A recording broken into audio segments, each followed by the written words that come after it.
Bismillahirrahmanirrahim. Assalamualaikum warahmatullahi wabarakatuh. Semangat pagi anak-anak. Berjumpa lagi dengan Ibu pada pembelajaran daring mapel prakarya aspek pengolahan kelas 9 semester 1. Kita masih membahas tentang pengolahan bahan pangan hasil peternakan dan perikanan menjadi produk pangan siap konsumsi dengan KD 3.1, yaitu memahami pengetahuan tentang prinsip perancangan, pembuatan, penyajian, dan pengemasan hasil peternakan seperti daging, telur, susu, dan hasil perikanan seperti ikan, udang, cumi, rumput laut menjadi makanan yang ada di wilayah setempat.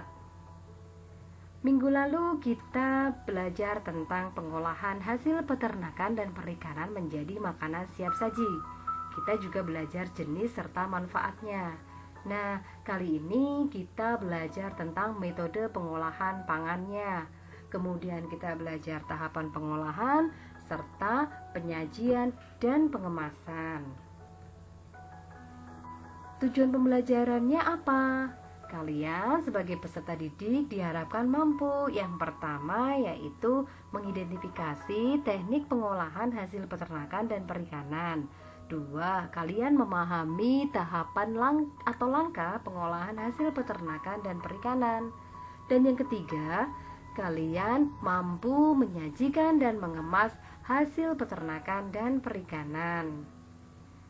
Oke, materi yang pertama yaitu metode pengolahan. Memasak adalah kegiatan menyiapkan atau mengolah bahan makanan menjadi hidangan yang siap untuk dikonsumsi dengan cara memanaskan bahan makanan agar bahan makanan tersebut aman untuk dikonsumsi. Memasak terdiri dari berbagai macam metode, teknik, peralatan, dan kombinasi bumbu dan rempah agar dihasilkan cita rasa yang lezat. Bahan pangan mentah atau belum diolah sebenarnya kaya akan nutrisi. Bahan pangan bisa berubah kandungan nutrisinya apabila dimasak atau diolah dengan cara yang salah, seperti menggoreng ikan sampai kering dapat membuat protein yang terkandung dalam ikan menjadi rusak. Meski begitu, penelitian menunjukkan bahwa sebagian besar makanan justru akan lebih bernutrisi setelah dimasak. Karena apa? Adanya penambahan bahan pangan lainnya seperti sayur-sayuran dan buah. Nah, metode memasak bahan pangan ikan dan daging biasanya dilakukan dengan 5 macam metode, yaitu yang pertama adalah metode merebus atau boiling. Yang kedua yaitu metode mengukus atau steaming. Yang ketiga adalah metode menggoreng atau frying. Yang keempat metode membakar atau grilling. Dan yang terakhir adalah metode memanggang atau di oven atau yang sering disebut dengan baking. Yang pertama yaitu kita bahas metode merebus atau boiling. Apa sih merebus itu? Merebus adalah melunakkan atau mematangkan bahan makanan dalam cairan seperti air, kaldu, santan, atau susu dengan temperatur 100 derajat Celcius. Bahan makanan harus terendam dalam cairan ya, karena fungsi cairan itu untuk mematangkan bahan makanan tersebut. Jika temperatur berkisar 85 derajat sampai 96 derajat dan cairan yang digunakan untuk memasak ikut dihidangkan bersama makanan, teknik itu disebut teknik poaching. Kematangan bahan makanan tidak boleh terlalu lunak agar kandungan vitaminnya tetap terjaga. Nah, alat yang digunakan biasanya adalah panci. Kalian bisa lihat gambar di depan. Itu adalah gambar panci yang sedang merebus air. Kemudian gambar panci di dalamnya adalah masakan berupa dengan metode merebus. Oke, next. Metode mengukus atau yang sering disebut dengan istilah steaming. Mengukus adalah memasak bahan makanan dengan uap panas dari rebusan air yang ada di bawahnya dan bahan makanan atau masakan tidak menyentuh air sama sekali. Bahan makanan diletakkan dalam suatu tempat, lalu uap air disalurkan di sekeliling bahan makanan yang dikukus. Biasanya mengukus menggunakan alat seperti dandang, panci, kukusan, atau klakar. Selanjutnya yaitu metode frying atau metode menggoreng. Adalah memasak dengan cara memasukkan bahan makanan ke dalam minyak panas. Menggoreng bisa dilakukan dengan medium minyak goreng yang banyak atau yang sering disebut dengan deep frying. Sehingga bahan makanan yang digoreng terendam dalam minyak, dan yang disebut dengan pan frying atau shallow frying, yaitu menggoreng dengan minyak goreng yang sedikit. Ada juga menggoreng tanpa minyak, yaitu yang disebut dengan sangrai. Memasak di wajan di mana bahan makanan langsung tersentuh oleh wajan. Kemudian metode membakar atau grilling. Siapa yang suka sate? Nah, sate adalah salah satu cara memasaknya dengan cara menggunakan metode membakar. Membakar adalah metode memasak bahan makanan dengan cara dibakar langsung di atas bara api. Biasanya menggunakan arang yang dipanaskan hingga menjadi bara api. Teknik ini biasanya dilakukan di ruangan terbuka dengan sumber panas yang datang dari bawah alat yang disebut grill. Jika menggunakan kompor gas yang terdapat grilling, cukup dinyalakan secara langsung. Nah, bahan pangan di atas grill itu tidak perlu dikipas-kipas hingga tingkat kematangan bahan itu sesuai yang diinginkan karena menggunakan kompor gas. Oke, selanjutnya adalah metode memanggang atau baking. Memanggang adalah metode memasak bahan makanan dengan menggunakan udara yang dipanaskan sehingga bahan yang dimasak mendapatkan panas yang stabil dari segala arah. Alat yang sering digunakan untuk memanggang berupa microwave dan oven. Nah, jika menggunakan microwave atau oven listrik, alat itu dapat langsung dinyalakan dan dapat diatur suhu atau waktunya sesuai dengan kebutuhan. Oke, yang kedua yaitu tahapan pengolahan.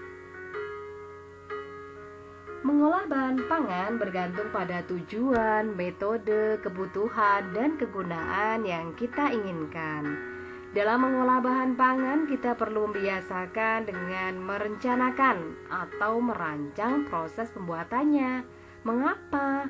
Karena agar hasil olahan pangan bermanfaat sehingga dapat dipertanggungjawabkan baik secara ekonomi maupun kebutuhan. Hal lain yang harus diperhatikan apa? Yaitu proses pengolahan dalam membuat suatu olahan pangan agar dapat dihasilkan produk olahan yang sesuai dengan kegunaan, nikmat dalam cita rasa, tepat dalam pengolahan, memiliki nilai estetis dalam penyajian maupun kemasan, dan yang paling utama adalah aman bagi kesehatan. Oke.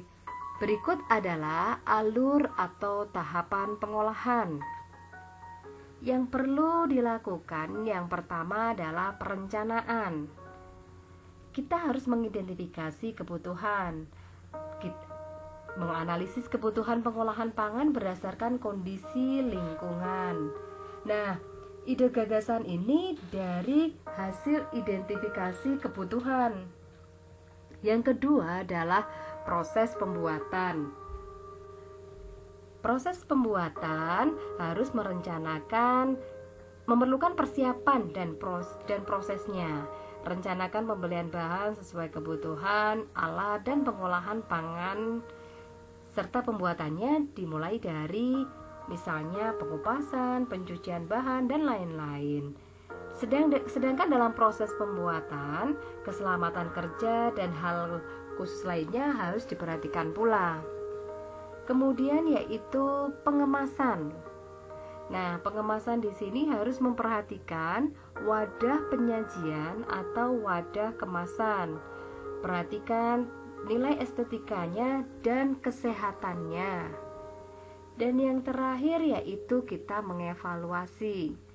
Setelah semua proses dijalankan, kita tinggal merasakan hasil atau produk pengolahan pangan. Kita evaluasi seluruh proses atau setiap tahapan pembuatan pengolahan sebagai bahan perbaikan. Penduduk di Indonesia biasa mengolah ikan dan daging menjadi beragam makanan pendamping nasi atau lauk. Semua bergantung pada tradisi dan kearifan lokal pangan setempat. Oleh karenanya, terdapat beragam olahan ikan dan daging menjadi makanan khas daerah setempat di seluruh Indonesia.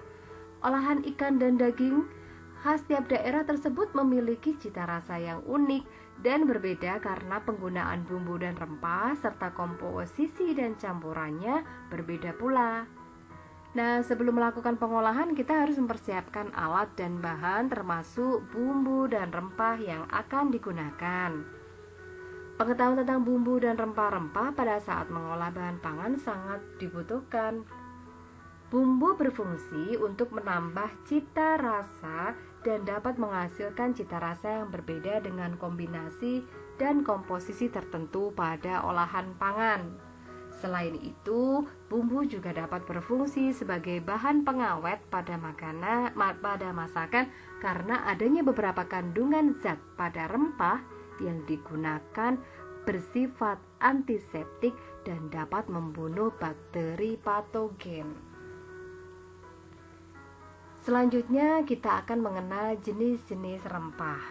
Yang pertama ada cabai. Ada berbagai jenis cabai yang dikenal yaitu cabai merah keriting atau kita sering sebut juga dengan cabai. Cabai merah besar, cabai rawit merah, cabai rawit hijau, dan sebagainya. Cabai ini memberikan rasa pedas dan efek warna merah pada masakan. Selanjutnya yaitu bawang putih. Bawang putih memberikan rasa gurih dan aroma sedap pada masakan. Baik bagi kesehatan karena mengandung zat yang berfungsi menurunkan kadar kolesterol, memiliki kandungan antimikroba yang kuat. Selanjutnya adalah bawang merah. Sama dengan bawang putih, bawang merah memberikan rasa gurih dan aroma sedap pada masakan, memiliki kandungan antimikroba yang kuat. Selain itu, umbinya juga beberapa masakan menggunakan bagian dari bawang merah yang lain seperti daunnya atau tangkainya. Berikutnya adalah jahe. Jahe ini rasanya pedas, sedikit pahit. Banyak digunakan sebagai bumbu dalam olahan ikan dan daging. Fungsinya untuk mengurangi bau anyir atau amis pada ikan atau daging. Nah, selain itu, jahe juga nikmat dibuat sebagai minuman penghangat. Berikutnya lengkuas. Jenis yang umum digunakan sebagai bumbu adalah yang berwarna putih. Sementara yang berwarna merah biasa digunakan sebagai obat tradisional, tetapi dapat juga digunakan sebagai bumbu masakan. Rasa lengkuas sedikit pedas, getir, dan memiliki aroma yang khas. Selanjutnya adalah kencur. Umbi kencur berwarna putih kekuning-kuningan.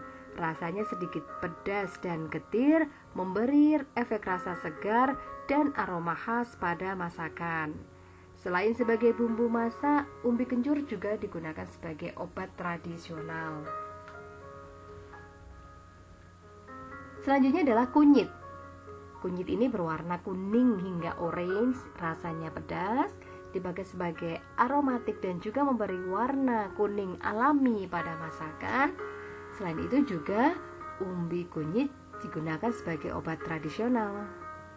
Kemudian jinten. Biji-bijian berbentuk agak pipih lembut, berwarna kuning kecoklatan, berbau harum segar. Rempah ini digunakan sebagai bumbu karena memberi aromatik segar pada masakan. Selanjutnya adalah pala. Buahnya dapat dibuat manisan atau sirup, sedangkan bijinya dibuat bumbu penyedap. Rasanya sedikit pedas dan getir serta berbau wangi. Jenis rempah berikutnya yaitu kulit kayu manis. Kulit bagian dalam sejenis pohon, baunya manis dan harum. Pada masakan memberi aroma manis dan harum. Berikutnya adalah kembang pekak atau bunga lawang. Bunga ini berwarna coklat, memiliki bentuk seperti bintang, memiliki aroma yang khas dan kuat, mirip dengan adas manis. Dijadikan penyedap rasa pada masakan, memberi aroma harum segar pada masakan. Berbentuk bulat kecil seperti ketumbar, tapi lebih keras, berwarna putih kekuning-kuningan. Rasanya pedas seperti cabai dan digunakan sebagai bumbu untuk memberikan rasa hangat pedas pada masakan adalah deskripsi dari lada atau merica. Oke, selanjutnya yaitu ketumbar. Ketumbar ini berbentuk bulat kecil, berwarna coklat kekuning-kuningan dan agak lunak. Kalian bisa lihat pada gambarnya, ketumbar ini memberi bau harum yang khas pada masakan dengan rasanya yang gurih. Kemudian kapulaga. Buah ini memberi aroma harum dan segar pada masakan. Kemudian batang sereh. Memiliki aroma yang menyegarkan dan harum sehingga akan menambah nilai masakan menjadi lebih menggairahkan untuk disantap. Nah, setelah mengetahui aneka bumbu dan rempah, kita dapat menyiapkan ikan dan daging yang masih segar untuk diolah. Bahan ikan dan daging yang segar akan lebih nikmat kalau langsung diolah dengan menambahkan bumbu-bumbu dan rempah-rempah yang sudah kita kenal tersebut. Untuk mengolah ikan dan daging dilakukan beberapa tahapan, dimulai dari perencanaan atau merancang proses pembuatannya hingga penyajian yang memiliki nilai estetis dan dapat menambah nilai ekonomi yang tinggi. Proses pengolahan daging ayam kampung atau ayam ras atau broiler hampir sama. Hal yang membedakan hanyalah waktu pengolahan, karena untuk daging ayam kampung lebih lama karena daging ayam kampung dagingnya lebih keras dan kenyal dibandingkan dengan daging ayam ras. Kemudian rendang adalah salah satu masakan khas daerah Minangkabau, yaitu masakan daging sapi bercita rasa pedas dengan menggunakan campuran berbagai bumbu dan rempah-rempah. Kuliner ini dihasilkan dari proses memasak atau merebus berulang-ulang dengan santan kelapa selama berjam-jam, biasanya selama 4 jam hingga masakan kering dan berwarna hitam pekat. Selanjutnya, materi yang ketiga yaitu penyajian dan pengemasan. Makanan adalah kebutuhan pokok manusia yang diperlukan setiap hari, baik diolah sendiri di rumah atau dapat kita beli makanan jadi atau matang yang siap santap. Salah satu yang mempengaruhi konsumen memilih atau membeli suatu makanan adalah cara pengemasannya. Menarik atau tidaknya sangat tergantung dari cara pengemasannya.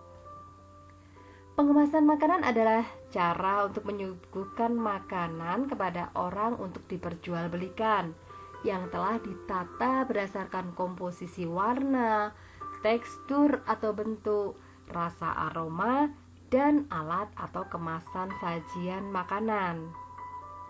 Nah, tujuan kemasan itu apa? Yang pertama, jelas melindungi isi atau makanan dari benturan, cuaca, dan mikroorganisme dengan pemilihan material untuk kemasan yang tepat, serta desain bentuk dan struktur yang baik. Yang kedua, tujuan kemasan adalah menjadi daya tarik dan pembeda dari berbagai jenis dan merek makanan. Pemilihan material yang tepat serta desain bentuk dan struktur yang tepat akan menjadi daya tarik tersendiri bagi konsumen untuk membeli. makanan tersebut. Yang ketiga, informasi mengenai makanan tersebut yaitu nama makanan, merek makanan, isi makanan, berat makanan, kandungan bahan dan nutrisi, tanggal kadaluarsa, produsen, kode produksi, dan keterangan khususnya harus jelas. Ketika kemasan tidak menginformasikan mengenai makanan tersebut, maka perlu ditinjau. Konsumen sudah pintar ya dalam memilih kemasan. Oke, selanjutnya jenis kemasan. Jenis-jenis kemasan ada 3, yaitu kemasan primer, sekunder, dan tersier. Kemasan primer itu seperti apa? Kemasan primer yaitu kemasan yang berhubungan atau kontak langsung dengan produk makanan tersebut. Ukurannya jelas relatif lebih kecil dan biasa disebut juga sebagai kemasan eceran. Sedapat mungkin kemasan memberikan informasi lengkap tentang produk. Contohnya, kantong plastik, cup kaleng, gelas plastik untuk air minum. Kemudian kemasan sekunder. Ini adalah kemasan kedua yang berisi sejumlah kemasan primer. Kemasan ini tidak kontak langsung dengan produk yang dikemas, karena kemasan ini dapat dimanfaatkan untuk memajang produk. Selanjutnya yang terakhir yaitu kemasan tersier. Kemasan tersier, kemasan yang diperuntukkan sebagai kemasan transport atau distribusi apabila makanan akan dikirim ke tempat lain. Contoh kemasan tersier yaitu kontainer dan kotak karton gelombang. Faktor-faktor dalam penyajian atau pengemasan. Yang pertama yaitu sanitasi dan higienis. Pengemasan makanan yang tidak higienis dapat mengurangi selera makan seseorang, bahkan dapat menjadi media kontaminasi berbagai macam bakteri dan kuman. Yang kedua, cita rasa. Sensasi rasa, tekstur, dan bau. Penampilan makanan menimbulkan sensasi tersendiri dalam mulut kita. Jadi cita rasa sangat mempengaruhi seseorang dalam membeli suatu produk makanan. Selanjutnya yaitu faktor yang harus diperhatikan yaitu warna dan tekstur. Warna makanan dapat memperlihatkan bahwa makanan tersebut masih berkualitas baik atau sudah jelek. Warna makanan dapat digunakan sebagai indikator kematangan makanan. Tekstur makanan yang empuk, mudah digigit, dan mudah dikunyah akan dapat dinikmati dengan nyaman. Selain itu, makanan yang disajikan dengan bentuk menarik dan serasi menjadi daya tarik tersendiri bagi orang yang memakannya. Yang keempat yaitu alat dan kemasan. Seseorang yang membeli makanan di rumah makan kadang-kadang dimakan di tempat atau dibungkus untuk dibawa pulang. Nah, alat penyajian dan kemasan hidangan makanan bisa menggunakan kemasan tradisional dan modern. Oke, berikut adalah alat penyajian olahan makanan. Nah, ini ada kemasan tradisional. Penggunaan alat penyajian tradisional adalah menggunakan daun. Daun yang biasa digunakan adalah daun pisang. Berikut contohnya. Kemudian alat penyajian modern dapat menggunakan berbagai wadah yang berbahan dasar kaca, keramik, plastik, atau baja anti karat yang disebut dengan stainless steel. Nah, bentuk wadah yang digunakannya pun berbeda-beda bergantung pada jenis olahannya. Kalian bisa lihat contohnya pada gambar. Kemudian, kemasan tradisional. Kemasan olahan ikan dan daging secara tradisional cukup dibungkus dengan daun pisang. Kemudian kemasan modern. Nah, kemasan modern ini banyak sekali kita jumpai. Kemasan ini bertujuan agar makanan tetap terjaga kebersihannya serta menjaga cita rasa makanan tersebut. Kemasan modern yang sering digunakan yaitu aluminium foil, styrofoam, dan plastik. Ada juga yang menggunakan kertas sebagai bahan kemasannya. Kalian bisa mencari model-model kemasan modern yang lainnya. Nah, selanjutnya adalah penyajian dan kemasan yang dimodifikasi. Modifikasi kemasan tradisional dan modern banyak dilakukan. Selain menjaga makanan agar tetap bersih, juga memberikan daya tarik dan ciri khas tersendiri untuk produk olahan tertentu. Penggunaan plastik mika dan kardus sebagai kemasan biasanya dikombinasi dengan daun pisang. Nah, pada contoh di gambar kalian bisa lihat di situ adalah gambar serabi dibungkus dengan daun pisang, kemudian dibungkus dengan plastik mika atau kardus sebagai pembungkus modifikasinya. Oke, selanjutnya kita sudah selesai materinya ya.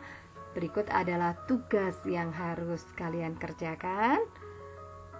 Silakan tugas yang pertama ini ya, atau ibu tulis tugas yang kedua karena ini adalah pertemuan yang kedua, yaitu silakan kalian dapat menulis dan menjelaskan tata cara dari metode pengolahan hasil peternakan dan perikanan pada buku catatan. Seperti biasa, kalian bisa fotokan hasil dari tugas kalian. Kemudian berikutnya yaitu menjelaskan tentang proses pengolahan bahan pangan ikan dan daging yang kamu ketahui, misalnya pembuatan opor ayam, rendang, dan lain-lain.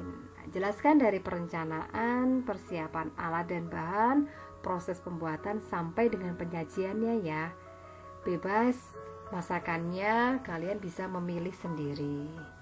Oke anak-anak, berikut yang terakhir dari ibu, bukan ilmu yang seharusnya mendatangimu, tapi kamu yang harusnya mendatangi ilmu, begitu ya. Nah, sekian dari ibu materi kita pada pertemuan yang kedua ini. Semoga kalian bisa belajar dengan baik, semoga ilmu yang kalian peroleh juga bisa bermanfaat. Kalau ada yang kurang paham, bisa kalian kontak langsung ke ibu. Bisa kirim via Jabri lewat WhatsApp atau kirim email. Sekian dari ibu, terima kasih atas atensi kalian. Tetap semangat belajar. Jangan lupa 5M-nya. Ibu akhiri. Assalamualaikum warahmatullahi wabarakatuh.